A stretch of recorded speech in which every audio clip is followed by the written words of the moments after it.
Hey guys, welcome back to Ranger Survival and Fieldcraft. I'm Andrew, and what I have for you today are 10 beginner level traps and snares that we can employ in a survival situation to attempt to go after a wide variety of game in the field should we find ourselves in an isolating event. The best part about these traps is that they require very minimal kit and skill, just some cordage, wire, and a cutting tool, and we can quickly assemble these traps, place them out in the wild, and go after game to feed ourselves in survival. Alright, so here laid out just the basic items for the 10 traps and snares I'm going to show you today. You can actually get away with a very small kit, eliminating a lot of these things from the kit itself. If we have a multi-tool like this Leatherman rebar, we can get away with getting rid of a lot of these cutting tools because we already have a blade, a saw, we've got that reamer or that awl. We even have a file if we want to file down nails for our traps. And then most importantly, we have the pliers along with the wire cutters. Now for our cutting tools, as part of a larger kit, even for basic skills like this, we got our Mora Companion, the Baco Laplander, just that simple folding saw. This is a very thin blade, so it makes excellent cuts, good for notches and carving. We've got needle nose pliers with those wire cutters, a commando saw. You can use it to take down material. It's gonna be really hard to make fine cuts with this unless we make a bow saw or some sort of bucksaw frame so we can actually cut fine notches with this. We can still harvest material, and as long as we have a knife, we can carve down those notches. And then we have wire, 24 gauge wire here on these two spools. This is just picture hanging wire. And then this is just a small roll of trip wire. Military wire is great for snares. And then we have here 20 gauge for bigger traps or for going after larger game. We also have fish line on this little bobbin. Fish line is going to be used in one of the traps I show you today. And then we have paracord. We've got just our standard 550 cord. And then we have type 1 paracord, is just smaller paracord. It has one inner strand. I find that type 1 paracord, if we're going to use it for snares, actually holds up really, really well. And then we could also, like I said, eliminate a lot of this stuff with just our multi-tool, some snare wire, and then some paracord. Just this small little kit right here is all we really need using traps and snares.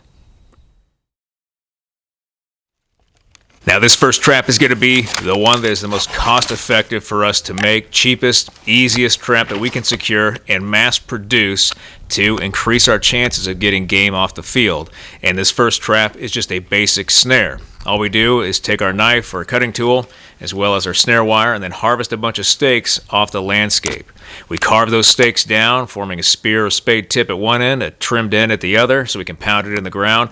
And then we can even beaver chew around the stake at the top end to wrap our wire around, creating basically a homemade swivel for our noose to freely move once the animal gets in that noose. And then we just place these all over the habitat and the target area of the animal we're going after to increase our chances of getting that game out of the field and feeding ourselves very easily. Now this second trap is just as easy, probably a little bit easier than our basic snare, but it's number 2 on the list because it does require a little bit of knowledge on where to set this trap. And this is called a simple drag snare. A drag snare is just a stick with a snare attached to it that we place in a location where animals are traveling, preferably small game, and there are a lot of thickets, briars, or brush that we can safely set up this drag snare in. The stick itself is going to have forked ends or hooked ends, and we simply put our snare on that stick and then set it in place, tying the thickets and briars and brush all around that stick to create a drag effect. Once the animal goes through that trap, it gets dragged through the thicket. We left our long drag snare out overnight, and as you can see, something got into it, some sort of larger animal compared to a rabbit, and wrapped it around the thicket, tore out of it, and you can see the results. Next trap is probably one of the oldest traps known to mankind. It is a simple promontory peg trap. Cavemen were using these things years and years and years ago, and all we need to do is harvest a stick off the landscape about 7 or 8 inches and then create stop cuts with our survival saw on alternate sides about 3 inches apart so they're opposite one another, and then we can simply crack the stick in half and they will break cleanly along those stop cut lines, giving us 2 equal halves. We take our survival knife after that, carve away a point on one of those, and that is where the bait would go. This time we're going to add some cordage to this trap to increase its effectiveness because we place it under a deadfall, place the cordage at the end underneath that deadfall, and the animal hits it and the trap falls. Similar to our promontory peg, we have another deadfall trap. And this is a very simple trap to make. It requires 3 sticks and a few more notches and different carving techniques to actually assemble, and a little bit more fine-tuning with our survival knife to get everything to a hair trigger. But this is the most common type of trap that is used by survivalists and bushcrafters because it is simple and easy to make, and that is the figure 4 deadfall trap. We create just a couple of square notches as well as some L7 notches and some spade ends, and we can quickly assemble the figure 4 deadfall. We find a suitable deadfall. It's about 5 times the weight of our target animal. Set up the trigger and then practice. The deadfall will collapse, crushing the animal. This next trap, number 5, has been used by Native Americans and people all over the world for years and years, and it is a simple deadfall trap called the Pyute Deadfall. The Pyute Deadfall, in my opinion, is a little bit more complicated for the average survivalist to actually construct because now we're going to introduce cordage, and it's similar to our figure 4, only we're going to get rid of the straight horizontal trigger stick in that figure 4, add some cordage, a small piece of plank wood to hold the apparatus up, and then a trigger stick in between that plank wood and the deadfall itself to keep that apparatus contained, so when the animal comes up, hits the trigger stick, it can detach either from underneath the deadfall or from that small plank of wood in my design. This trap is great because it is a hair trigger trap. We have to get everything perfect on this Pyute Deadfall in order for it to work. It can be a hassle to set up, but once it is set up, anything that touches that trap will knock off that trigger stick and that deadfall will come down, crushing the animal that we're going for.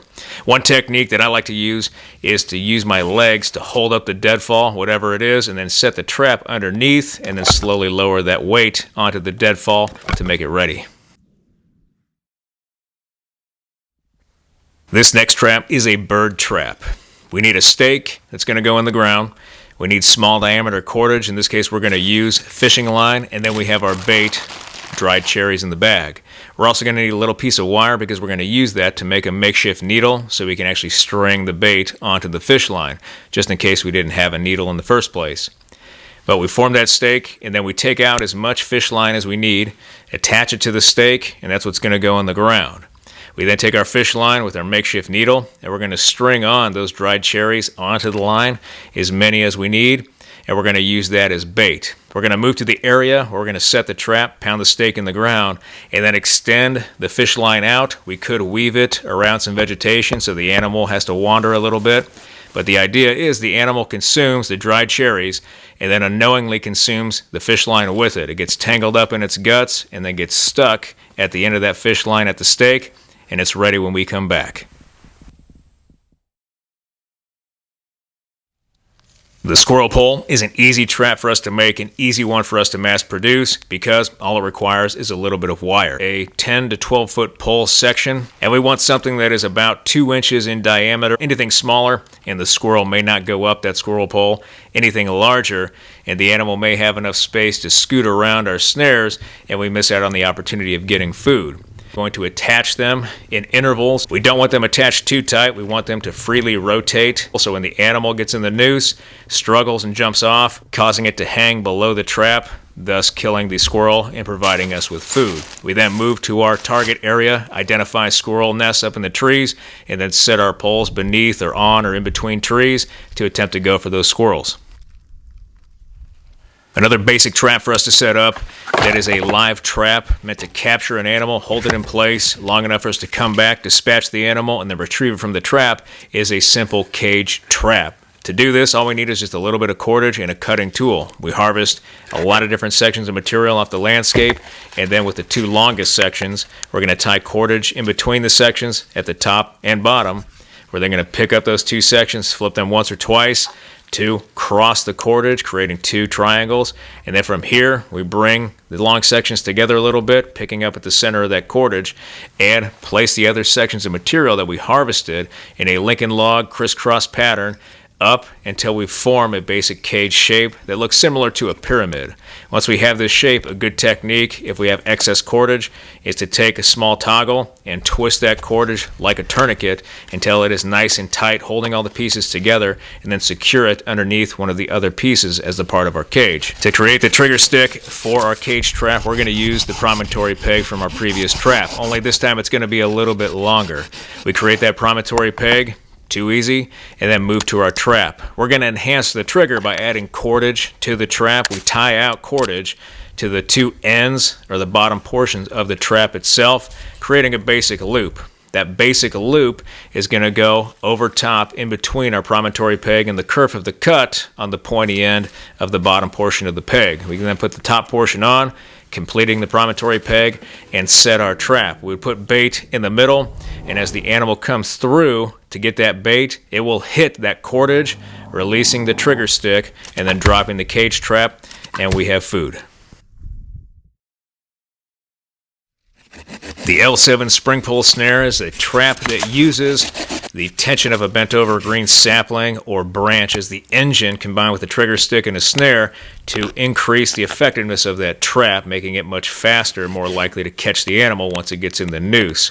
We're going to carve a stake with an L7 notch, and right above that L7 notch on the stake, we're going to cut away a little bit of the top of that stake so our trigger stick will marry up. We do the same thing to our trigger stick, which is a smaller portion. L7 notch, carve away the top. We can then add or attach our cordage as well as our snare wire, and we have our set complete. Now we just need to go out into the wilderness, find an area where the animals have been moving along runs and trails, find a good spring pole, and then set up our trap.